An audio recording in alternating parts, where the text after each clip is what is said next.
Di program Bible Everyday, kita akan belajar bersama-sama Kisah Para Rasul pasal yang ke-8. Dan kali ini saya mengajak Anda belajar dari salah satu rasul, yaitu Filipus. Kita akan baca di dalam ayat yang ke-26 dan seterusnya.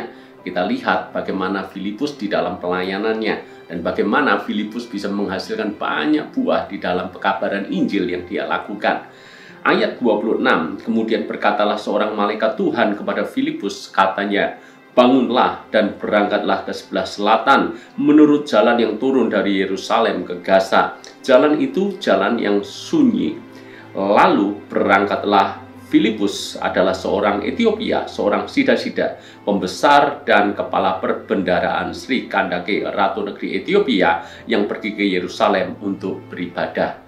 Saya ingin mengajak Anda belajar dari Filipus karena di dalam kisah ini ada beberapa pembelajaran yang cukup menarik untuk kita gali bersama-sama. Yang pertama, bahwa Filipus adalah rasul yang taat. Malaikat Tuhan datang, membangunkan dan menyuruh Filipus untuk berangkat. Kalau kita menulis, lalu berangkatlah Filipus. Artinya, tidak berpanjang-panjang, tidak berlama-lama. Filipus langsung meresponi perintah Tuhan itu dengan ketaatan. Lagi pula, malaikat Tuhan juga menyuruhnya melewati dari Yerusalem ke Gaza, padahal itu adalah jalan yang sunyi. Biasanya jalan yang sunyi adalah jalan yang kerap kali dihindari. Pada waktu itu, banyak orang memilih jalan yang jauh lebih panjang atau jaraknya lebih jauh, tetapi aman daripada jalan yang lebih singkat, namun jalan itu sunyi. Dan jalan yang sunyi biasanya cukup beresiko, karena seperti perumpamaan yang pernah disampaikan oleh Tuhan Yesus, ada seorang yang turun dari Yerusalem ke Yeriko, dan orang itu dirampok habis-habisan. Kenapa? Karena jalannya sunyi. Pada cerita ini, malaikat Tuhan memberitahu kepada Filipus lewat jalan yang sunyi, jalan yang tidak menyenangkan, jalan yang beresiko. Tetapi ketika Tuhan menyuruh Filipus melalui jalan itu, maka Filipus pun taat. Dia segera berangkat dan persis seperti yang malaikat Tuhan perintahkan, Filipus melalui jalan yang sunyi itu. Dan pada saat itulah berjumpalah Filipus dengan sida-sida dari Ethiopia. Maka hal yang kedua yang kita bisa pelajari dari kisah ini, ketaatan itu membuat rencana Tuhan digenapi secara sempurna. Sebab pada akhirnya kita tahu bahwa sida-sida Ethiopia ini sedang mempelajari nats di dalam kitab suci dan bingung karena tidak ada yang menjelaskan.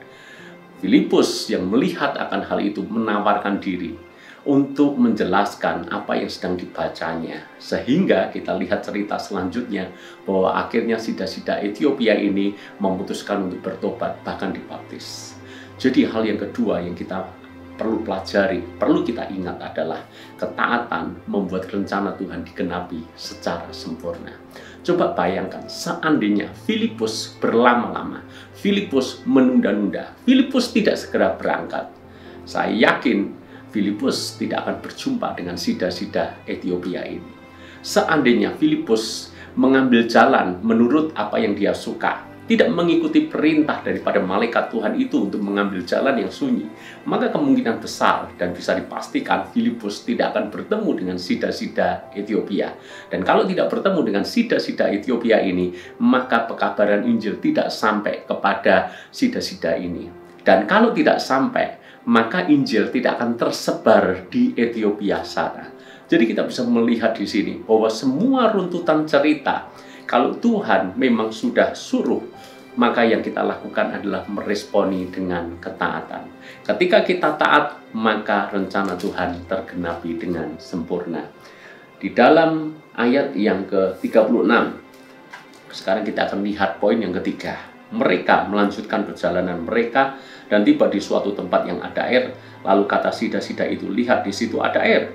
Apakah halangannya jika aku dibaptis? Saud Filipus, jika Tuhan percaya dengan segenap hati, boleh, jawabnya, aku percaya bahwa Yesus Kristus adalah Anak Allah. Lalu orang Ethiopia itu menyuruh menghentikan kereta itu dan keduanya turun ke dalam air, baik Filipus maupun sida-sida itu, dan Filipus membaptis dia. Hal yang ketiga, Filipus taat, Filipus memberitakan Injil, Filipus membaptis sida-sida Ethiopia ini, sehingga sida-sida Ethiopia ini akhirnya diselamatkan. Jangan tunda-tunda untuk kita mengabarkan kabar baik, yaitu Injil keselamatan di dalam Kristus Yesus. Janganlah kita lalai melaksanakan amanat agung Tuhan Yesus. Pergilah, jadikanlah semua bangsa murid Yesus, ajar dan baptis mereka di dalam nama Yesus. Maka ketika satu orang bertobat, seisi surga bersorak-sorai. Filipus meresponi perintah Tuhan dengan ketaatan yang penuh, hasilnya surga bersorak-sorai. Maka pada saat kita taat, percayalah, bahkan sekalipun mungkin kita harus melakukan sesuatu yang tidak menyenangkan, berada di jalan yang kita tidak suka, tapi ketaatan membuat surga bersorak-sorai pada akhirnya. Dan kita akan baca bagian yang terakhir di dalam ayat yang ke-39. Dan setelah mereka keluar dari air, roh Tuhan tiba-tiba melarikan Filipus, dan sida-sida itu tidak melihatnya lagi. Ia meneruskan perjalanannya dengan sukacita. Filipus pun mengalami kuasa supranatural.